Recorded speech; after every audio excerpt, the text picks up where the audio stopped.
దేశవ్యాప్తంగా సంచలనం సృష్టించిన 2008 నాటి మాలేగావ్ పేలుళ్ల కేసులో నిందితులందరూ నిర్దోషులేనని ఎన్ఐఏ ప్రత్యేక కోర్టు సంచలన తీర్పు వెలువరించింది.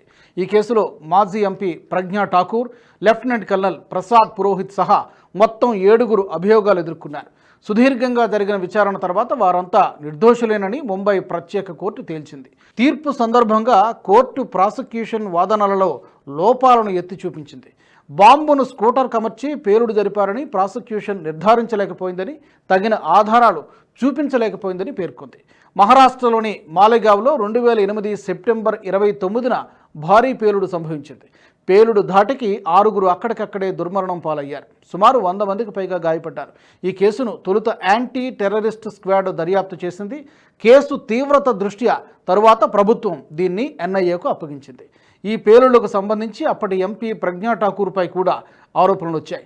ప్రజ్ఞా ఠాకూర్కు చెందిన మోటార్ సైకిల్కు బాంబు అమర్చారని దర్యాప్తులో తేలిందని అధికారులు చెప్పారు. దీంతో ఈ కేసులో ప్రజ్ఞా ఠాకూర్ను నిందితురాలిగా చేర్చారు. ఈ కేసులో ఇప్పటివరకు 220 మంది సాక్షులను విచారించగా వారిలో 15 మంది అంతకుముందు తాము ఇచ్చిన వాంగ్మూలానికి విరుద్ధంగా మాట్లాడారు.